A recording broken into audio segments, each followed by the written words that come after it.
का परिचय आपसे करवाना चाहूंगी और आपको बता दें कि जो शख्सियत इस वक्त मंच पर मेरे साथ मौजूद है, 1980 से ही इन्होंने कविताएं लिखना, पढ़ना, लोगों को बताना शुरू कर दिया था। जो व्यक्ति इस वक्त हमारे पास यहां पर बगल में बैठा हुआ है, एक बेहतरीन इंसान होने के साथ ही साथ आपको यह भी बताते चले कि अभी जितने भी लोगों के हाथ में मोबाइल है वो सब वो जेब में रखवाने वाले हैं, क्योंकि सबसे ज्यादा अगर परेशानी शैलेश जी को किसी बात से होती है तो वो है मोबाइल, और इसको लेकर अक्सर वो अपनी पंक्तियां भी सुनाते रहते हैं। साहित्य आज तक के मंच पर बहुत स्वागत है आपका शैलेश जी। बहुत बहुत शुक्रिया चित्रा आपका यहाँ आमंत्रित करने के लिए। मैं चाहूंगी चूंकि युवाओं की भारी फौज यहाँ पर मौजूद है तो कुछ ऐसा हो जाए जिसके जरिए एक शानदार आगाज। और एक चीज और बताती चलूं, ये खुद नहीं बोलेंगे तालियां बजाने के लिए, लेकिन मुझे लगता है कि थोड़ा अन्याय कर दिया आप लोगों ने। एक बड़े कवि का जिस तरह से स्वागत होना चाहिए उसके सम्मान में तालियां भी हर तरीके से बजती रहनी चाहिए। नहीं, कोई दिक्कत नहीं है, मैं समझता हूँ ये लंच का टाइम है और इस वक्त आपको भी भूख लगी होगी, लेकिन जैसा चित्रा ने कहा, मैं चाहता हूँ कि सचमुच आप ये मोबाइल जेब में रख लें। मैं मोबाइल का विरोधी नहीं हूँ, मैं आपका समर्थक हूँ। जो मैं कह, आप मतलब ये आप नहीं, मैं आपका समर्थक हूँ भाई। और ये मैं इसलिए कह रहा हूँ कि इसलिए जेब में रख लीजिए कि हम लोग इतने संवेदनहीन हो गए, मुझे समझ में नहीं आता इसको रिकॉर्ड करके करेंगे क्या आप जो इस वक्त देख रहे हैं वो ज़्यादा ज़रूरी है। हम लोग इतने संवेदनहीन हो गए हैं कि किसी का एक्सीडेंट होता है तो हम रिकॉर्ड करने लगते हैं, हम बचाते नहीं हैं। संवेदनाओं को अगर मरने देने से बचना है तो इसे इसलिए जेब में रख लीजिए क्योंकि इसने आपका सब कुछ छीन लिया। आप समय इसमें देखते हैं, इसने घड़ी छीन ली। आप कैलकुलेट इस पे करते हैं, इसने कैलकुलेटर छीन लिया। आप नोट इस पे करते हैं, इसने कागज़ और पेन छीन लिया। इसने आपका कंप्यूटर छीन लिया। आपके जीवन का एक क्षण मुझे सुनने का बचा है, उसे बचा लीजिए, इसलिए इस मोबाइल को जेब में रख लीजिए। मैं चाहता हूँ कि ये हम आपस में एक दूसरे को सुन लें। अब इसके पहले आप आगे बढ़ें, आपकी एक किताब है तुम मत पढ़ो मेरी कविताएं। जी, हमने भी तय कर लिया कि नहीं पढ़ेंगे, बाकी बच्चों ने भी तय कर लिया है। अब आपने कही दिया तो मत पढ़ो मेरी कविताएं। ये किताब का नाम है, शीर्षक है। हमने सोचा कि नहीं पढ़ते हैं, सीधे सुन लेते हैं। तो मैं चाहूंगी चार लाइनों से आप आगाज कीजिए और उसके बाद तमाम मुद्दों को छूते हुए हम आगे बढ़ेंगे। देखिए, पंक्तियां सुनाने के बाद ऐसी मुझे अक्सर समझ में नहीं आता कि मैं कहां से शुरू करूं और क्या सुनाऊं। जैसे आपने कहा कि तालियों के लिए, क्योंकि मैं इन कवियों से एक्चुअली बहुत परेशान हो जाता हूं कई बार। ये इस तरह से तालियां मांगते हैं जैसे कोई आश्रम से उठ के आ रहे हों कि भाई दे दे, भाई दे दे, भाई दे दे। मुझे याद है मेरे कवि मित्र नीचे बैठे हुए हैं, अब वो इस तरह से तालियां मांगते हैं कि आप पूछिए मत। उनका विवाह हुआ तो कमरे में गए, पत्नी के घूंघट उठाया, प्रेम की 3-4 कविताएं सुनाई। वो थोड़ा शर्माई, बोले शर्मा मत, ताली बजा। तो बड़ा मुश्किल हो जाता है कि शुरुआत कहाँ से की जाए, खत्म कहाँ के। लेकिन आप जो युवा लोग हैं उनसे कहना चाहता हूँ, अचानक 4 पंक्तियां मुझे याद आ गई जो मैंने कहीं अभी इन दिनों कही थी। ये जो होड़ में हम लोग लगे हुए हैं इसे मिटा दीजिए, क्योंकि किसी एक ये पतन का दौर है। तो मैं कहता हूँ कि ये दौरे जवाल है, ये पतन का दौर है, ये दौरे जवाल है। अब कोई कबीर नहीं होता और 2-4 शेर कहने से कोई मीर नहीं होता, और ये गलत है समझाओ उसे, रईसों के पास बैठने से कोई अमीर नहीं होता। वाह वाह वाह वाह, बहुत खूब। तो बस इसके लिए हमें थोड़ी सी मेहनत करनी पड़ेगी, थोड़ा परिश्रम करना पड़ेगा। वैसे आज मुझे आपसे बहुत डर लग रहा था। यकीन मानिए, टेलीविजन पे जब मैं आपको देखता हूं तो कई बार ऐसा लगता है कि अगर आपके हाथ में माइक न हो और कोई बंदूक हो तो जो गेस्ट आया है वो थोड़ी देर बाद था हो जाएगा। आप लोग मतलब खास तौर पे बेचारे को आतंकित कर देते हैं, कुछ बोल ही नहीं पाता। थोड़ा सा मैं कंफर्टेबल हो जाऊं फिर बात करें। नहीं, आप पूरी तरह से कंफर्टेबल हैं इस वक्त, मुझे लग रहा है। और आगे बढ़ते हुए, चूंकि आपने पहले ही ये डर दिखाकर एक माहौल बनाने की कोशिश की है, लेकिन मैं आपको डर कर भागने नहीं दूंगी। यहाँ बिठा के रखूंगी और हर एक सवाल का जवाब आपको देना होगा। आगे बढ़ते हुए हमने युवाओं की बात कर ली है। युवा आप भारी तादाद में यहाँ पर बैठे हुए हैं, लेकिन बेटियां आपका फेवरेट सब्जेक्ट है जिस पर आप अक्सर लिखते हैं और किसी भी विषय को लेकर आप यूं ही स्पॉन्टेनियस बोलते हैं। मुझे लगता है बेटियों पर भी चंद लाइनें आपकी जरूर होनी चाहिए। आपकी इजाजत हो तो मैं खड़ा हो जाऊं? बिल्कुल। देखिए, चित्रा ने एक बहुत अच्छा विषय छोड़ दिया और यकीन मानिए ये मेरा फेवरेट सब्जेक्ट नहीं है, सबका ही होना चाहिए। डॉक्टर उर्मिलेश कहते हैं कि तितली, हिरनी, मोरनी, कोयल, बत्तख, मीन, सृष्टि पिता की बेटियां कितनी शोख हसीन। जो सृष्टि की हमारी बेटियां बोल। मैंने एक कविता लिखी, आप यकीन मानिए मेरी व्यक्तिगत कविता थी। मुझे नहीं मालूम था कि मैं जनता में कभी सुनाऊंगा, लेकिन जब एक बार सुनाई तो मुझे लगा ये कविता मेरी नहीं आपकी। और जब आज तक का भार कलीपुरी संभाल रही हूँ, मेरा इंटरव्यू चित्रा कर रही हूँ, तो उस वक्त ये कविता पढ़ना बड़ा ज़रूरी हो जाता है। ये कविता मैंने क्यों लिखी थी उसके पीछे एक बहुत छोटी सी कहानी है। कुछ वर्ष पहले की बात है। मेरी छोटी सी बिटिया अब बड़ी हो गई है, बाहर पढ़ती है। मैं मुंबई में रहता। आप जानते हैं, दिल्ली टेलीविज़न शो करने वाले को सब कुछ होता है, उसके पास वक्त नहीं होता। और मैं एक ज़माने में 4-4 शो एक साथ कर रहा था, तो मैं राजस्थान एक कार्यक्रम में गया। मैं राजस्थान का रहने वाला हूँ, तो मेरी बिटिया का फ़ोन आया मुझे, उसने अंग्रेजी में एक सवाल किया, बब्बू वेयर आर यू, आप कहाँ हैं? मैंने कहा मैं राजस्थान में हूँ, उदयपुर में। बोले आप जोधपुर मुझसे मिलने आ रहे हैं? मैंने कहा नहीं बेटा, नहीं आ पाऊँगा, मुझे ज़रूरी काम है। उसने फ़ोन रख दिया और थोड़ी देर बाद फ़ोन आया, पता नहीं उसने कहाँ सुना था कि उसने मुझ पर अप्लाई किया, मुझे एक सवाल किया उसने जी। कि आप एक दिन किसी कार्यक्रम में जाते हैं तो कितना पैसा लेते हैं, व्हाट डू यू चार्ज? मैंने कहा तुम ये सवाल क्यों पूछ रही हो? कि नहीं अगले हफ्ते मुझे मेरा एनुअल डे है, मैं परफॉर्म करने वाली हूँ, तो क्या मैं प्रिंसिपल को कहूँ कि आपको आपकी फीस दे के एज ए चीफ गेस्ट बुलाए? यकीन मानिए उस दिन मैं दुनिया का सबसे गरीब आदमी हो गया। मेरे पास सब कुछ था लेकिन इस सवाल का जवाब नहीं था। हम अपनों से कैसे दूर हो जाते हैं। यहाँ जितनी बेटियां बैठी हैं मैं उन्हें इनके नाम करता हूँ, और यहाँ जितनी बेटियों के बहनों के भाई बैठे हैं मैं उनके नाम ये पंक्तियां करता हूँ कि मैंने तब लिखा कि क्या लिखूं वो परियों का रूप होती है, क्या लिखूं वो परियों का रूप होती है, या कड़कती ठंड में सुहानी धूप होती है। एक मजदूर था, उससे किसी ने पूछा कि तेरा बेटा कितना बड़ा है? बोले साहब इतना बड़ा। बोले ये बताने का क्या तरीका हुआ? बोले बता 8 साल का है, 9 साल का है, 10 साल का है, बता इतना इतना इतना। ये क्या बता रहा है जी। बोले मजदूरों की जिंदगी में कैलेंडर तो होता ही नहीं साहब, तो दिनों का तो पता चलता नहीं, इसलिए उम्र का हिसाब नहीं है। और ऐसा इसलिए नहीं बता सकता कि सुबह जब काम पे जाता हूँ वो सोया रहता है, रात को आता हूं तब तक सो जाता है। देखा ही ऐसे है साहब, ऐसे तो देखा ही नहीं। तो जब वक्त अपनों से दूर कर देता है तो क्या लिखूं? क्या लिखूं वो परियों का रूप होती है, या कड़कती ठंड में सुहानी धूप होती है। वो होती है उदासी के हर मर्ज की दवा की तरह, या उमस में शीतल हवा की तरह। वो पहाड़ की चोटी में सूरज की किरण है, या जिंदगी सही जीने का आचरण है। वो आंगन में फैला उजाला है, या मेरे गुस्से पे लगा ताला है। जब हम गुस्से में घर में जाएं, बच्चा सामने आ जाए तो आप संयत हो जाते हैं। क्या लिखूं वो परियों का रूप होती है, या कड़कती ठंड में सुहानी धूप होती है। वो होती है उदासी के हर मर्ज की दवा की तरह, या उमस में शीतल हवा की तरह। वो पहाड़ की चोटी पे सूरज की किरण है, या जिंदगी सही जीने का आचरण है। वो आंगन में फैला उजाला है, या मेरे गुस्से पे लगा ताला है। वो आकाश गंगा जो सिर्फ झिलमिलाती है, वो हंसी की नदी जो सिर्फ खिलखिलाती है, वो ताकत जो छोटे से घर को महल कर दे, वो काफिया जो किसी गजल को मुकम्मल कर दे। वाह वाह, शानदार। वो बहुत काफिया जो किसी गजल को मुकम्मल कर दे। वो जो ना हो तो वर्णमाला अधूरी है। वो जो सबसे ज्यादा जरूरी है। ये नहीं लिखूंगा कि वो हर वक्त सांस सांस होती है, क्योंकि बेटियां तो सिर्फ एहसास होती है। वाह वाह वाह वाह, बहुत बेटियां तो सिर्फ एहसास होती है। अंतिम पंक्तियां सौंपता हूं कि उसकी आंखें ना गुड़िया मांगती है ना खिलौना। बच्चे वो नहीं मांगते जो आप चाहते हैं। उसकी आंखें वो चाहते कुछ और हैं, मांगते कुछ और हैं, आप देते कुछ और हैं। उसकी आंखें ना गुड़िया मांगती है ना खिलौना। कब आओगे? बस एक छोटा सा सवाल सलोना। हर बच्चा यही पूछता है, हम भी अपने माँ बाप से यही पूछते थे। उसकी आंखें ना गुड़िया मांगती है ना खिलौना। कब आओगे? बस एक छोटा सा सवाल सलोना। जल्दी आऊंगा। अपनी मजबूरी को छुपाते हुए मैं देता हूँ जवाब। तारीख बताओ, टाइम बताओ, वो उंगलियों पे करने लगती है हिसाब। और जब मैं नहीं दे पाता ना सही जवाब, अपने आंसुओं को छुपाने के लिए वो चेहरे पर रख लेती है किताब। आखिर रिश्ता होता क्या है? 35,000 फीट से, जो सबसे अच्छा कह सकता हूं कहने जा रहा हूं, 35,000 फुट की ऊंचाई पर उड़ता हुआ विमान। विमान में सवार बहुत सारे लोग, कोई डॉक्टर, कोई इंजीनियर, कोई पत्रकार, कोई टीचर, सब बैठे। सबसे आगे की सीट पे बैठी एक छोटी सी बच्ची, बच्ची के हाथ में खिलौना, खेल रही है। सारे लोग जा रहे हैं हंसी खुशी। अचानक मौसम हुआ खराब, इतना हुआ खराब कि गिरने लगा विमान।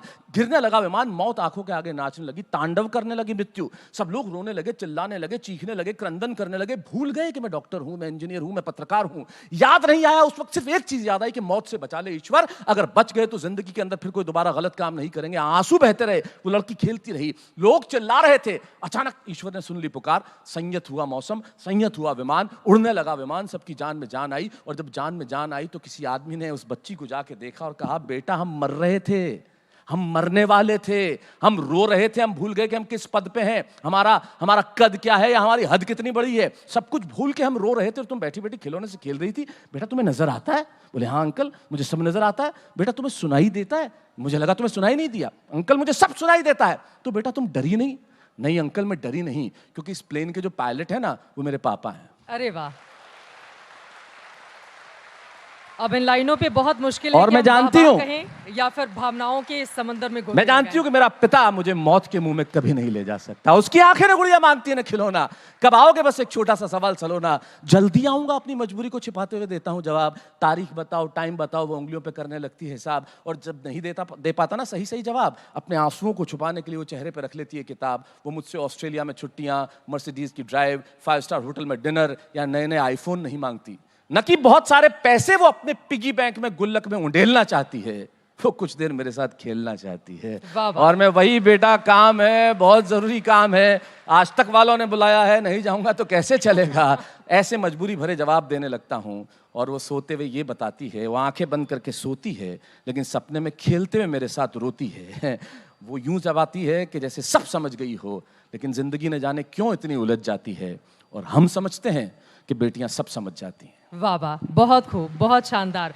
आपकी ये लाइनें सुनकर मुझे दो पंक्तियां याद आ गई। जी शुक्रिया। एक नीम के तरवर पर बैठे थे दो खग सुंदर, आहा, एक डाल पे नैना थी, नैना बड़ी सुनैना थी। क्या बात। चलिए आगे बढ़ते हुए, चूंकि आपकी ही लाइनों को मुझे आगे बढ़ाना है, लेकिन एक चीज मैं जानना चाहूंगी, आपको सोशल मीडिया से इतना ऐतराज क्यों है? नहीं, आप खुद भी सोशल मीडिया पर नहीं रहते हैं और मैंने अक्सर आपको सुना है, जी। आप लोगों को भी, युवा यहाँ पर बैठे हुए हैं जो अक्सर मोबाइल से चिपक कर social media, Facebook, Twitter, WhatsApp, उससे आप इन्हें भी दूर रहने की हिदायत देते हैं, ऐसा क्यों? देखिए मैं ये कहता हूँ, इससे पाएंगे क्या, शाम तक क्या पाएंगे। मैं आज ये करके आया, ये प्रचार करने की क्या आवश्यकता है, मैं नहीं करता। मैं यहाँ कविता पढ़ आज के का आया, इनसे दौर तो मिल के लेकिन आया। प्रचार प्रसार का ही है। भाई आज का दौर होगा प्रचार प्रसार का, मुझे इस तरह की पब्लिसिटी नहीं चाहिए जो मुझे कम कर दे, मुझे हल्का कर दे, मुझे धीमा कर दे, मुझे नीचे कर दे। सृजन में अगर मैं वक्त लगाऊंगा, देखिए बहुत सीधी सी बात है, मेरी दो पंक्तियां हैं कि सहजता थी, सादगी थी, बंदगी थी। ये व्हाट्सएप और फेसबुक नहीं थे ना, तब जिंदगी थी। और यकीन मानिए, व्हाट्सएप अगर 1947 के पहले आ गया होता तो देश अभी तक आजाद नहीं होता। हर आदमी एक दूसरे को मैसेज भेजता है, इस मैसेज को इतना फैलाओ कि अंग्रेज देश छोड़ के भाग जाएं। अच्छा, दिलचस्प ये है कि तालियां वो लोग बजा रहे हैं जो सबसे ज्यादा सोशल मीडिया का इस्तेमाल करते हैं, क्योंकि उन्हें पता है कि ये क्या है। क्योंकि फेसबुक पे आप यकीन मानिए चित्रा, आप अपना चेहरा लगाएं और उसके बाद कोई स्टेटस डाल दे, कमेंट डाल दे, फिर देखिए आप नीचे कमेंट की बहार। क्योंकि फेसबुक पे हम लोगों से बात नहीं करते, चेहरों से बात करते हैं। दुनिया में झूठ बोलने की इससे ज्यादा बड़ी जगह मैंने नहीं देखी। आप यकीन मानिए, आप इतनी खूबसूरत हैं, आप एक लगाएं कि जैसे नहीं, इसमें सच्चाई है, इसमें गलत क्या बात है। ये तो सूचना है और आप तो पत्रकार हैं, सूचना देने का ही काम करते हैं, तो ये तो सूचना है, राइट। तो आप मान लीजिए एक स्टेटस लगा दें कि भाई आज मैं लोकल बस से, डीटीसी की बस से यहां तक आई, चेहरा आपका है जी, सूचना आपकी है, और फिर नीचे लोगों के कमेंट देखें, हाउ स्वीट, आप कितनी सहज हैं, देखिए आपका जीवन कितना सरल है, अगली बार ले जाओ तो हमें भी ले जाना। अब यही कमेंट मेरे जैसा कोई कर दे, चेहरा मेरा है, और मैं लिख दूंगा आज मैं लोकल बस से यहां तक आया, पहला कमेंट तो, दूसरा हमें क्यों बता रहा है, तीसरा तेरी औकात ही इतनी है भिखारी की औलाद। हम चेहरे देख के कमेंट्स बदल लेते हैं, हमारी सच्चाई ये है, हम चेहरों से बात करते हैं, हम लोगों से बात नहीं करते। तो जब आप जिस जगह पे लोगों से बात करते ही नहीं है, उस जगह पे रहने का फायदा क्या है। बहुत महत्वपूर्ण, ये बहुत बड़ा अच्छी बड़ा बात महत्वपूर्ण। आप यकीन मानिए, आजकल के बच्चे, आप इंसानों से दूर होते चले जाएंगे। यकीन मानिए, इंसानों से नजदीक रहना सीखिए, मशीनों से थोड़ा दूर हो जाइए तो संस्कृति बची रहेगी। अब मोबाइल हम फेंक दीजिए, किताबें ले लीजिए। और साहित्य आज तक का मंच इसीलिए सजा भी है जी। और लगातार हम देख पा रहे हैं यहाँ पर कि कितनी किताबों का विमोचन भी हुआ है। आगे बढ़ते हुए एक और, इसके पहले मैं आगे बढ़ूं लेकिन फिर से आपको मोबाइल की दुनिया में लौटा कर ले आती हूँ। वो चंद पंक्तियां जब पिता एक कमरे में होता है और बेटा दूसरे कमरे में, और दोनों एक दूसरे से व्हाट्सएप पर बात कर रहे होते हैं। भाई हमारे पिता तो व्हाट्सएप पे, हम तो किसी स्तर में उनसे बात नहीं कर सकते, क्योंकि मेरे पिताजी बहुत पिताजी किस्म के पिताजी हैं। मतलब यकीन मानिए इस तरह के पिताजी हैं। ये लाइव तो नहीं चल रहा। डरते हैं आप लाइव से? अरे मकान के कागज अभी भी उन्हीं के नाम पे हैं। तो डरते हैं का क्या मतलब भाई, मैं मारवाड़ी आदमी हूँ, बहुत सोच समझ के काम करता हूँ भाई। आप सोच रहे होंगे अभी कोट पहन के कि मैं सर्दी का इंतजार क्यों करूँ, नया बनवाया तो पहन लिया। मतलब हम लोग वो लोग हैं। अरे इतने खतरनाक पिताजी हैं। क्लास में टीचर मुझे मैथमेटिक्स पढ़ा रहे थे, बोले खड़े हो जाओ, मैं खड़ा हो गया। आपको मालूम मैथमेटिक्स में उदाहरण दिए जाते हैं, मुझे आज तक समझ में नहीं आया। वो 3 बिंदु बना के चूंकि, माना कि, अब वो 3 बिंदु का क्या लेना देना मेरे कभी पल्ले नहीं पड़ा। तो मैथमेटिक्स में उदाहरण दे रहे थे कि खड़े हो जाओ, मैं खड़ा हो गया। What goes off my father, इसका हिंदी तर्जुमा आप खुद कर लीजिएगा। तो खड़ा हो गया तो बोले मैथमेटिक्स पढ़ा रहे थे सर। वो आप ही की उम्र के हैं सर जो आप इतने ध्यान से मुझे देख रहे हैं, मैं आपका सम्मान करता हूं, उन्हीं को याद करते हुए आपको देख के बोल रहा हूं। तो नहीं, आपका सम्मान मैं इसलिए करता हूं कि इस उम्र में मैं आपके चेहरों पे हंसी के सिवा कुछ नहीं देख सकते। तब मैं एक बहुत मेरी पंक्ति याद आती है कि छत नहीं रहती, दहलीज नहीं रहती, दीवार और दर नहीं रहता, घर में बुजुर्ग ना हो तो घर घर नहीं रहता। वाह वाह, बहुत खूब। तो खड़ा कर दिया हमारे पिताजी, मेरे को खड़ा कर दिया क्लास में टीचर ने, खड़ा हो जाओ, मैं खड़ा हो गया। बोले तुम्हारे पिताजी की पैंट की एक जेब में 100 रुपए हैं, दूसरी जेब में 150 रुपए, इसका क्या मतलब। मैंने कहा पैंट किसी और की है। मैं जानता हूं वह क्या हो सकता है। अरे बोले नहीं गणित पढ़ा रहा हूं, पिताजी 100 इधर से देते हैं, 150 इधर से देते हैं, इसका क्या मतलब? मैंने कहा बाप किसी और का है, अठन्नी नहीं दे। अच्छा वो बहुत सोच समझ के देते हैं, बहुत सोच समझ के। एक भिखारी आया उनके पास, बोला आपके पड़ोसी ने बहुत कुछ खिलाया, आप कुछ दीजिए। इन्होंने हाजमोला दी कि पचाता रहे, और क्या चाहिए। एक दर्जी के पास गए, वो दर्जी ने आत्महत्या कर ली। गए और बोले भाई सिलेगा कपड़े? बोले मेरा काम वही है। पैंट सिलेगा कितने रुपए लेगा? बोले 300 रुपए। बोले बहुत ज्यादा है। निक्कर सिलेगा? बोले हाँ सिल दूंगा। कितने? बोले 75 रुपए। बोला ये ठीक है। अब वो नाप लेने लगा निक्कर का। बोले कितनी लंबी रखूं? बोले जमीन तक। तो हमारे पिताजी से हम बहुत डिस्टेंस से बात करते हैं। अच्छा मेरे चाचा तो और भी महान है, उनसे लोग अनाथालय के लिए कुछ मांगने आए, उन्होंने 2 औलाद दे दी। भाई स्टार्टअप कहीं से तो होना चाहिए, ये तो हमारा खानदानी स्टार्टअप है, तो उनसे बड़ा डिस्टेंस से बात करते हैं हम लोग। आज भी इतने डिस्टेंस से बात करते हैं, यकीन मानिए उनसे नजरें नहीं मिलती, और उनसे नजरें नहीं मिलती शायद इसीलिए इस काबिल हुए कि हम आपकी नजरों में आ गए। वाह वाह। और ये लाइनें यहाँ पर जो लोग मौजूद हैं उनके लिए भी बहुत काम आने वाली हैं, और इसमें वो बहुत सारे आदर्श भी छिपे हुए हैं जो एक बेटे और बाप के रिश्ते को तय करते हैं। अब आगे बढ़ते हुए आपकी एक किताब आने वाली है फेसबुक पर, उसका नाम बड़ा उल्टा पुल्टा सा है, ऐसा सीधा है दिल जले का फेसबुक स्टेटस। दिल जले का फेसबुक स्टेटस, इससे क्या मैसेज देने की कोशिश कर रहे हैं? मैसेज कुछ नहीं, आजकल क्या जितने लोग यहाँ बैठे हैं, यकीन मानिए सबका किसी न किसी स्तर पे कहीं ना कहीं दिल टूटा ही है। आपका इस उम्र में भी टूटा है। तो मैं आपकी हिम्मत को प्रणाम करता हूं, और मैं आपके अभी तक इस जज्बे को प्रणाम करता हूं। है जी? जी क्या बात है साहब, 3 दफे टूट गया तो चाय का कप है क्या यार? इतनी बार कितनी बार टूटेगा? दिल है क्या है मतलब? लेकिन दिल टूटता है तो आदमी शायर हो जाता है। और दिल जले का फेसबुक स्टेटस, वो किताब ये आने वाली कि हर आदमी को लगता है कि जिसने मेरा दिल तोड़ा है उस तक ये बात पहुंच जाएगी। तो वो जिस अंदाज में लिखता है, मैंने उस अंदाज से लिखने की कोशिश की, सोची, मुझे याद तो नहीं है, लेकिन एक पंक्ति मुझे उसकी याद आती है कि दौर ऐसा स्वार्थी हो गया है कि वो लिखता है कि वो आज मुझे देखकर मुस्कुराया है, लगता है कोई काम निकल आया है। वाह वाह। तो ये उस किस्म की किताब मतलब दिल जले के फेसबुक स्टेटस में ये तमाम बातें जो ये पीढ़ी है वो पढ़ने ये जो पीढ़ी है जो लड़कियों से कहना चाहती है, जो कह नहीं पाती है, और वैसे भी कह इसलिए नहीं पाती है क्योंकि मुंह बिजी होता है, और मुंह इसलिए बिजी होता है कि आपके प्रायोजक जो हैं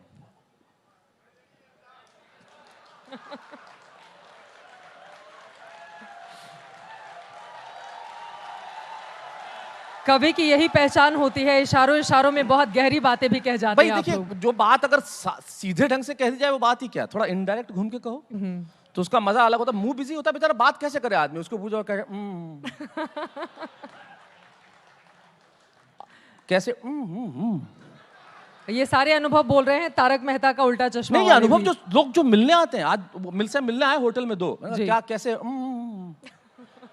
क्या चल रहा, साहित्य आज तक फिर खड़े हुए। मैंने कहा क्या कर रहे हो यार, क्या चल रहा है आजकल? स्वच्छ भारत अभियान, ये व्यंग है हमारा। हम खुद जगह पे थूक देते हैं और हम चाहते हैं कि दूसरी जगह साफ रहे। प्रधानमंत्री के स्वच्छ भारत अभियान से मैं स्वच्छ भारत अभियान का दूत हूं, इसलिए चाहता हूं कि आप भी सफाई रखें, जहां जहां रख सकें वहां वहां रखें, और सबसे पहले तन की और जगह की नहीं, मन की सफाई रखें, वो सबसे ज्यादा जरूरी है। बिल्कुल, ये महत्वपूर्ण है कि मन की सफाई ज्यादा रखें, और वो ज्यादा महत्वपूर्ण है। आगे बढ़ते हुए हमने बेटियों की बात कर ली, आपने जिक्र किया था माँ का भी।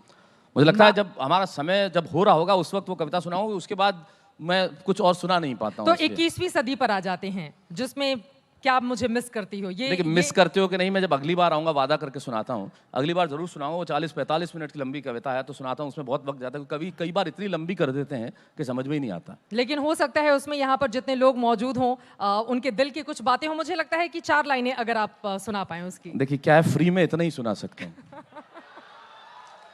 नहीं मजाक की बात नहीं है, पुरी साहब यहाँ बैठे हैं, सारी जनता बैठी हुई है जो आपकी दौलत है, आप कह रहे हैं कि फ्री में खड़े हैं आप यहाँ पर। ये मेरी दौलत है, मजाक की बात और साहब। देखिए यकीन मानिए दुनिया का कोई धन किसी कवि को नहीं खरीद सकता, किसी कलाकार को नहीं खरीद सकता। ये सिर्फ आप लोगों की मोहब्बत है, आप लोगों का प्यार है, उसी से ये खरीदा जाता है, और आप लोगों के प्यार और मोहब्बत की वजह से मैं आज यहाँ खड़ा हूँ। वरना जिन जगहों पर मैं पला बढ़ा, तब सिर्फ 2 पंक्तियां कहता हूँ उस कविता की भूमिका में, मैंने लिखा था कि 21वीं सदी का बस इतना सा प्रभाव है, पहले अभावों में खुशियां थी, अब खुशियों का अभाव है। जिंदगी में जब कुछ नहीं था तब सब कुछ था, आज सब कुछ है लेकिन कुछ नहीं है। आप किताबें भी बहुत ज़्यादा पढ़ते हैं और आज की युवा पीढ़ी को हमने देखा है, मोबाइल से समय मिल जाता है तो किताबों में गोते लगाने के लिए वो आ जाती है। आप किस तरह का साहित्य आज तक का ये मंच सजा हुआ है, और हमारी भी ये कोशिश है, हमारा उद्देश्य है कि इन बच्चों के हाथों में किताबें पहुंच पाएं। और मैं आपको सुन भी रही थी पिछले एक कार्यक्रम में, आपने कहा था कि किताब को जब तक सीने पे लगाकर मैं सो नहीं जाऊं तब तक नींद नहीं आती। बिल्कुल नींद नहीं आती। किताब से ज़्यादा मोहब्बत मुझे किसी और चीज़ से नहीं है, क्योंकि वो जो कागज़ की खुशबू है वो मेरे जहन में इस कदर बसी हुई है बचपन से कि उसके सिवा मुझे कुछ नज़र नहीं आता, मैं कुछ और देख भी नहीं सकता। और आपको भी यही कहता हूँ, इनके पास चले आइए, दुनिया में किसी और के पास जाने की ज़रूरत ही नहीं पड़ेगी। ये जो किताब है ये सबसे बड़ी चीज़ है, ये जो लफ्ज़ है ये सबसे बड़ी चीज़ है, अल्फाज है इनका कोई मुकाबला नहीं हो सकता। हर्फ आपको वो बात कह सकते हैं, वो बात सिखा सकते हैं जो जिंदगी में और कोई नहीं सिखा सकता। किताबों से दूरी क्यों बढ़ गई युवाओं की? मोबाइल में आ गए ना सारे, इसलिए किताबों से दूरी क्यों नहीं बढ़ेगी साहब? सारे के सारे मोबाइल में आ गए। सुबह सुबह सबको सुविचार भेजने होते हैं। एक तो ज्ञानी हमारे यहाँ इतने पैदा हो गए, सुबह सुबह सुविचार सारे। भाई हमें हमारी जिंदगी वैसे ही सुधरी हुई है, क्यों भेज रहे हो तुम? देखो आप भेजती हैं आंटी, जितना जोर से हंसी आप। सबसे पहले तो आंटी कहने के लिए माफी चाहता हूं मैं आपसे, लेकिन मैं क्या करूं, भूल सुधार हो गया। नहीं, भूल सुधार नहीं होगी, तो उम्र का तकाजा है, ये होना चाहिए जो बिल्कुल। क्योंकि मोबाइल इस तरह से आपके जीवन में हावी हो गया कि आप किताबों से दूर चले जाएंगे। लेकिन देखिए, जिंदगी के अंदर किताब से बड़ी कोई चीज़ हो नहीं सकती। वो सबसे बड़ी ताकत है, वो सबसे ज़्यादा ज़रूरी है। मैं एक कहानी मैंने कई जगह सुनाई थी, बचपन में मैंने कहीं सुनी थी कि किस तरह से आप पे जीवन में अच्छी चीज़ें पढ़ी हुई असर डालती है। एक छोटे बच्चों की क्लास थी, कोई पहली दूसरी क्लास के बच्चे बैठे होंगे। क्लास में एक टीचर आए, टीचर ने हिंदुस्तान का नक्शा हर बच्चे को दिया और कहा कि इस नक्शे को फाड़ दो। हर बच्चे ने नक्शा फाड़ दिया और कहा जो सबसे पहले जोड़ के देगा मैं उसे इनाम दूंगा। एक बच्चे ने 5 सेकंड में हाथ खड़ा किया, बोले सर मैंने नक्शा जोड़ दिया। टीचर ने बोला इतनी जल्दी कैसे किया? बोले सर मैंने कुछ नहीं किया, मैंने हिंदुस्तान का नक्शा पलट दिया। वहाँ एक आदमी बना हुआ था, मैं आदमी को आदमी से जोड़ता चला गया, हिंदुस्तान अपने आप जुड़ता चला गया। ये किताबें कहती है, ये लफ्ज सिखाते हैं, ये अल्फाज सिखाते हैं, ये शब्द की ताकत है। और किताब वो आईना होती है जिसमें हम अपने अक्स को देख सकते हैं, ढूंढ सकते हैं। तो आप किताबें जरूर पढ़ें। अब आगे बढ़ते हुए एक और महत्वपूर्ण चीज, आईने से आप याद आया, जैसे आप आईना जो है हमारी जिंदगी में बड़ा अच्छा है, महिलाओं के लिए तो खास तौर पे। हिंदुस्तान अकेला ऐसा देश है, पुरुषों के लिए ज्यादा हो गया है, महिलाएं थोड़ी पीछे हो गई हैं। देखिए तालियां भी बज रही हैं। देखिए पुरुषों के लिए आईना इसलिए हो गया है क्योंकि वो अब तक आई ना।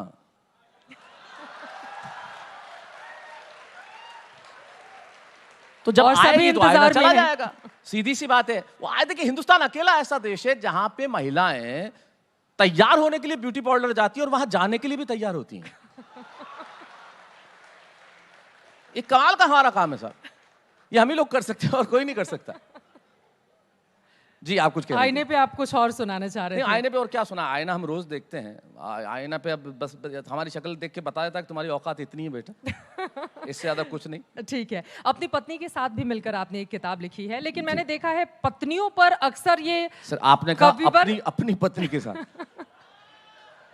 आप कहें आपकी पत्नी के साथ भी मिलकर, जो ग्रामर है ये बड़ी गड़बड़ कर देती है कई बार। आपकी पत्नी के साथ आपने जो किताब लिखी है जिसमें उनकी भूमिका ज्यादा है, आपकी कम है, लेकिन उन्हीं की भूमिका है, उन्हीं की भूमिका है। नाम आपका भी लिखा हुआ है उसमें। नाम मेरा भी लिख दिया उन्होंने। मैं बस ये जानना चाहूंगी, ये जितने भी कवि होते हैं पत्नियों के ऊपर वो ज्यादा कविताएं लिखते हैं या ज्यादा सटा, ऐसा क्यों होता है? तो कभी दूसरे की पे लिखे, उससे तो खुद की पे लिख दें।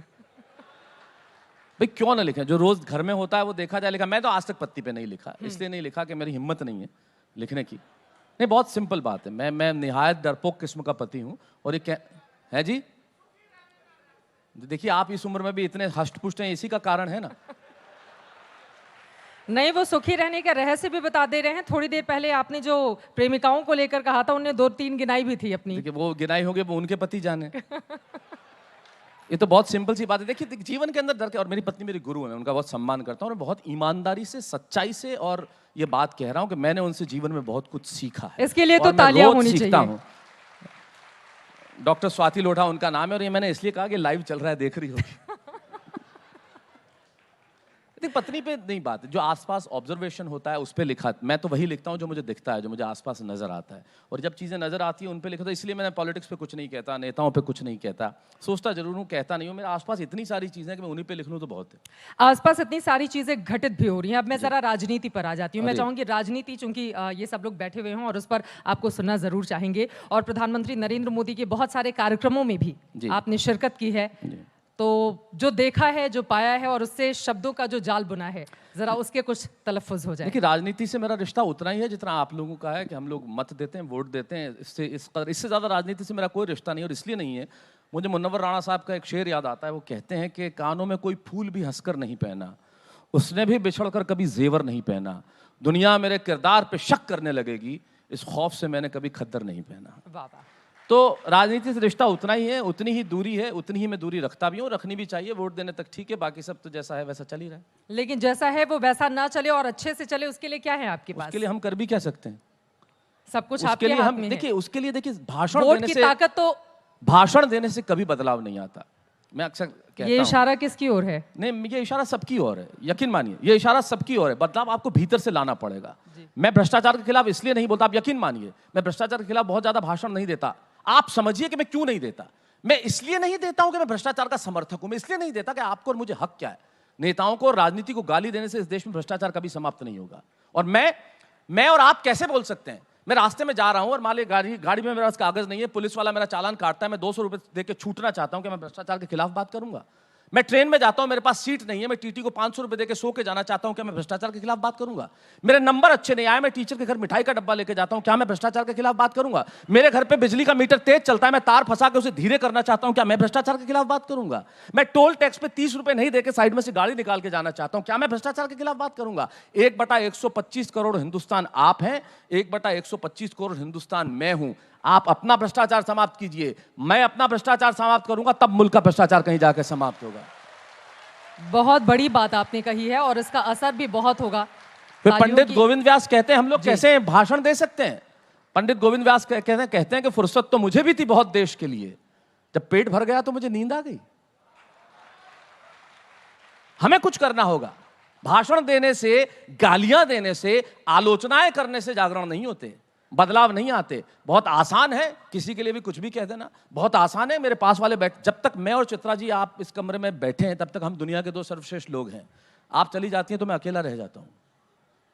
जब तक मेरे भीतर यह भावना रहेगी कि मैं ही अच्छा हूं, बाकी सब बेकार हैं, तब तक कोई बदलाव नहीं आता। हम लोग वो हैं जो चाय की थड़ी पे अखबार पढ़ते हैं, उसमें खबर होती है कि, और हम खबर पढ़ के कहते हैं कि यार ये लोग जो बच्चों से काम कराते हैं, बाल मजदूरी कराने वालों को तो फांसी पे चढ़ा देना चाहिए। ये छोटू 3 चाय ला। ये हमारी सच्चाई है, हमारी सच्चाई। एक बार मैं बताऊं, राजस्थान में एक पुलिस ने अभियान चलाया कि भाई जो सीट बेल्ट लगा के मिलेगा उसे इनाम दिया जाएगा। तो पहला आदमी मिला सीट बेल्ट लगाया हुआ, उसे 2000 पुलिस ने इनाम दिया कि भाई कमाल, तुम पहले आदमी मिले हो, सुबह से कमाल कर दिया। अब इस 2000 रुपए का क्या करोगे? बोले लाइसेंस बनवाऊंगा। ये हमारी सच्चाई है। जब तक हम नहीं बदलेंगे कौन बदलेगा? बिल्कुल। बदलाव भीतर से होना बेहद आवश्यक है। और उसकी शुरुआत यहीं से होगी, इस बात की हम उम्मीद भी कर रहे हैं। आपकी ये बातें ज़रूर दूर तक असर करेंगी, जो लोग भी आपको सुन रहे हैं। आगे बढ़ते हुए, वक्त कम है, मैं चाहूँगी, मैंने जिन पंक्तियों की गुजारिश की, आपने कहा कि बहुत लंबी है, काफ़ी वक्त लग जाएगा, तो आपने जो तैयार कर रखी हैं, और कुछ देर पहले हमने साहस का जिक्र किया था और आपने बैठे बैठे साहस पर पंक्तियाँ जोड़ ली थी। मैं चाहूँगी उस साहस की बात हो जाए, क्योंकि वास्तव में भ्रष्टाचार को ख़त्म करने के लिए खुद के भीतर से और जिन जिन बातों का आपने जिक्र किया है, साहस की ज़रूरत है। तो साहस पर 4 देखिए, साहस के अतिरिक्त मैं वो सुना देता हूँ जो आपने कहा था। जैसे आपने कहा माँ पे, मैंने माँ पे कोई कविता नहीं लिखी। हमेशा लोगों को ये गलतफहमी होती है कि मैंने माँ पे कविता लिखी है। मैं आपको एक ऐसी कविता, आप सोचेंगे हास्य कवि हैं शैलेश जी, हमें हंसाते हैं, लेकिन ये एक ऐसी कविता सुना रहे हैं जो भावना की है। जब मैं बेटियां सुना रहा था तो वहाँ जो बहन बैठी है, जो उसकी आंखों में से जब मैंने आंसू गिरते देखे, तो मुझे लगा कि कवि के लिए इससे बड़ी बात कोई नहीं हो सकती कि आपकी पलकों की कोर भीग जाए। यकीन मानिए, हंसाना बहुत आसान है। हम तो चलते फिरते इतनी बातें करते कि हमारे यहाँ तो हाथ से तो कोई दिक्कत ही नहीं है। एक पंक्ति में होता है, लेकिन दिल तक पहुंचना, रूह तक उतरना, आपकी आंखों में उतर के आपके नयनों से आपके भावों को पानी के रूप में निकाल देना, ये सबसे बड़ी बात होती है। तो जब लोग कहते हैं कि आपने माँ पे लिखा, मैंने माँ पे कुछ नहीं लिखा। मैंने सिर्फ इतना सा लिखा कि जब माँ होती है तब उसके होने का एहसास नहीं होता। जब माँ नहीं होती तब जिंदगी क्या होती है। आप सब लोग जो यहाँ पढ़ते हैं, अपने अपने घरों से दूर, माँ न होने का मतलब ये नहीं कि दुनिया में नहीं है, माँ हमसे दूर भी है तो माँ हमारे पास नहीं है। जब माँ हमारे पास नहीं होती तब माँ के न होने पर क्या होता है, मैं उस जिंदगी पे एक कविता सुनाना चाहता हूँ। उसके पहले बहुत एक छोटी सी भूमिका है। मैंने कहीं बचपन में सुना था कि एक जंगल में एक संगीतकार मृदंग बजाया करता था। मृदंग ढोलक की तरह एक वाद्य को कहते हैं, आप जानते होंगे। जब मृदंग बजाता था तो एक बकरी का बच्चा, एक मेमना वहाँ के खड़ा हो जाता। तो बजाने वाले ने पूछा कि यार जब मैं बजाता हूँ तुम चले आते हो, क्या मेरा सुर, मेरा ताल, मेरी लय तुम्हें बहुत अच्छी लगती है? बोले मुझे नहीं मालूम आप क्या बजाते हैं। मेमना बोला, न सुर की समझ, न लय की समझ, न ताल की समझ। मैं तो इसलिए चला आता हूं कि इस ढोलक पे जो चमड़ा मढ़ा है ना, वो मेरे माँ के बदन से आया है। जब इस पे थाप पड़ती है, मैं आके खड़ा हो जाता हूं। ये कविता माँ के न रहने पर भीतर से पड़ी हुई थाप की कविता है। अगर आपके जीवन से कुछ दृश्य चुरा के आप ही को सौंपता हूं। कि कल जब उठकर काम पर जा रहा था तो अचानक लगा कि कोई रोक लेगा मुझे। कल जब उठकर काम पर जा रहा था तो अचानक लगा कि कोई रोक लेगा मुझे और कहेगा खड़े खड़े दूध मत पी, हजम नहीं होगा। मुझे लगा कोई कहेगा खड़े खड़े दूध मत पी, हजम नहीं होगा, 2 घड़ी सांस ले ले, अरे इतनी ठंड और कोट भूल गया, इसे भी अपने पास ले ले। मन में सोचा माँ रसोई से बोली होंगी जिसके हाथों में सना आटा होगा। जब कोई नहीं होता तब क्या होता है, इस दर्द को समझिएगा। कि कल जब उठकर काम पर जा रहा था तो अचानक लगा कि कोई रोक लेगा मुझे और कहेगा खड़े खड़े दूध मत पी, हजम नहीं होगा, 2 घड़ी सांस ले ले, इतनी ठंड और कोट भूल गया, इसे भी अपने पास ले ले। मन में सोचा माँ रसोई से बोली होंगी जिसके हाथों में सना आटा होगा। पलट के देखा तो क्या मालूम था कि वहां सिर्फ सन्नाटा होगा। पलट के देखा तो क्या मालूम था कि वहां सिर्फ सन्नाटा होगा। अरे अब हवाएं ही तो बात करती है मुझसे। जब कोई नहीं होता तो अंतरिक्ष बात करता है, निर्वात बात करता है, वैक्यूम बात करता है। अरे अब हवाएं ही तो बात करती है मुझसे। लगता है जब जाऊंगा किसी खास काम से तो कोई कहेगा दही शक्कर खा ले बेटा, अच्छा शगुन होता है। कोई कहेगा दही गुड़ खा ले बेटा, अच्छा शगुन होता है। पर मन इसी बात के लिए तो रोता है कि सब कुछ है माँ, सब कुछ। जिस आज़ादी के लिए तुझसे मैं सारी उम्र लड़ता रहा, वो सारी आज़ादी मेरे पास है। आप सब लोग, मैं और आप सब लोग बचपन में लड़ते हैं माँ से। जब माँ कहती ये मत कर, वो मत कर, ये मत जा, यहाँ मत जा, इसके साथ मत बैठ, ये मत खा, ये मत पी। हम आज़ाद होना चाहते हैं और आज़ादी की कीमत, इतनी बड़ी आज़ादी की कीमत क्या हो सकती है, इस छोटी सी बात में कहता हूं कि सब कुछ है माँ, सब कुछ। जिस आज़ादी के लिए तुझसे मैं सारी उम्र लड़ता रहा, वो सारी आज़ादी मेरे पास है। फिर भी न जाने क्यों दिल की हर धड़कन उदास है। कहता था ना तुझसे मैं वही करूंगा जो मेरे जी में आएगा। आज मैं वही सब कुछ करता हूं जो मेरे जी में आता है। बात ये नहीं है कि मैं जो चाहूं कर लूं, मुझे कोई रोकने वाला नहीं है। बात है तो इतनी सी, सुबह देर से उठूं ना तो कोई टोकने वाला नहीं है। बात है तो इतनी सी, सुबह देर से उठूं ना तो कोई टोकने वाला नहीं है। रात को देर से लौटूं तो कौन नाराज होगा भला। कौन कहेगा बार बार कि अब कहाँ चला। दोस्तों के साथ घूमने पर उल्हाने कौन देगा। मेरे वो तमाम झूठे बहाने कौन देगा। कौन कहेगा कि इस उम्र में क्यों परेशान करता है। हाय राम, ये लड़का क्यों नहीं सुधरता है। पैसे कहाँ खर्च हो जाते हैं तेरे, क्यों नहीं बताता है। सारा दिन मुझे सताता है। सबके साथ हुआ होगा। रात को देर से लौटूं तो कौन नाराज होगा भला। कौन कहेगा कि बार बार अब कहाँ चला। दोस्तों के साथ घूमने पर उल्हाने कौन देगा। मेरे वो तमाम झूठे बहाने कौन देगा। कौन कहेगा कि इस उम्र में क्यों परेशान करता है। हाय राम, ये लड़का क्यों नहीं सुधरता है। पैसे कहाँ खर्च हो जाते हैं तेरे, क्यों नहीं बताता है। सारा दिन मुझे सताता है। रात को देर से आता है। खाना गर्म करने को जागती रहूं, खिलाने को तेरे पीछे भागती रहूं, बहाती रहूं आंसू तेरे लिए। कभी कुछ सोचा है मेरे लिए। खैर मेरा तो क्या होना है और क्या हुआ है। इस बुढ़िया का तो क्या होना है, क्या हुआ है। तू खुश रह लेना, यही दुआ है। और आज तमाम खुशियां ही खुशियां। अगली पंक्ति आप भूल जाइए। शैलेश लोढ़ा इतने सालों से टेलीविजन पे क्या बोल रहे हैं, इतने शोज में क्या कर रहे हैं। मेरे नाम की सिर्फ एक पंक्ति याद रख के ले जाइए। शायद जिंदगी में कुछ सार्थक कह दिया। और ये अभिधा है। अभिधा मतलब जैसा दिखा वैसा लिखा। आज तूने मेरे बारे में कुछ सोचा है। खैर मेरा तो क्या होना है और क्या हुआ है। इस बुढ़िया का तो क्या होना है और क्या हुआ है। तू खुश रह लेना, यही दुआ है। और आज तमाम खुशियां ही खुशियां। गम ये नहीं है कि कोई ये सब खुशियां बांटने वाला होता, पर कोई तो होता जो गलतियों पे डांटने वाला होता। पर कोई तो होता जो गलतियों पे डांटने वाला होता। और अंतिम पंक्तियां, तू होती ना तो हाथ फेरती सर पर, हल्के से सर दबाती, परीक्षा से आती खाना खिलाती, पिता की डांट का डर दिखाती, फिर पापा की डांट से तू ही बचाती। ये तरक्की करे दुआओं में हाथ उठाती, इसे नौकरी मिल जाए दुआओं में हाथ उठाती, और तरक्की के लिए घर छोड़ देगा ये सुन के दरवाजे के पीछे चुपके आंसू बहाती। सब कुछ है माँ, सब कुछ। आज तरक्की की हर रेखा तेरे बेटों को छू के जाती है, पर माँ हमें तेरी बहुत याद आती है। माँ हमें तेरी बहुत याद आती है। शानदार, बहुत खूब। हवा जब हवा से टकराती है तब माँ की याद आती है जी। यकीनन बिल्कुल भाव विभोर होकर यहाँ के दर्शक और बहुत सारे जो लोग बैठे हुए हैं जो अपनी माँ से किसी वजह से दूर होंगे, क्योंकि बीते दिनों हमने फेस्टिवल भी देखा है, दिवाली गई, अभी छठ का त्यौहार चल रहा है। यकीनन बहुत सारी चीज़ें, वो यादें उनकी आंखों के सामने से यूं ही उमड़ घुमड़ रही होंगी।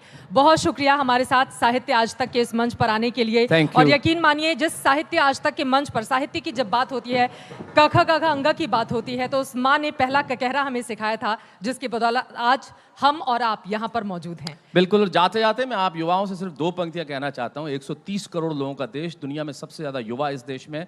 आप खड़े होकर अपनी भाषा बदल दीजिए, फिर दुनिया के किसी मुल्क में इतनी ताकत नहीं है कि हमारी आंखों में आंखें मिला के बात कर सके। इस मुल्क को भाषा बदलने की जरूरत है। तब सिर्फ अंतिम पंक्तियां कहता हूं कि सच है, इरादे हमारे विध्वंसक नहीं हैं और अकारण युद्ध के हम भी प्रशंसक नहीं हैं।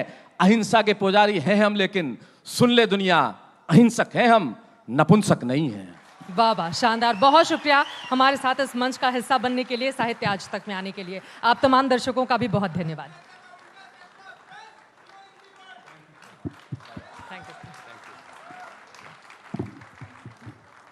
बहुत बहुत धन्यवाद शैलेश जी आपका। आपने आके मंच की शोभा बढ़ाई और आपके विचारों ने जिस तरह से जान फूंकी वो दिखाई दे रहा है यहाँ पर हमारे श्रोताओं के रिएक्शन में भी।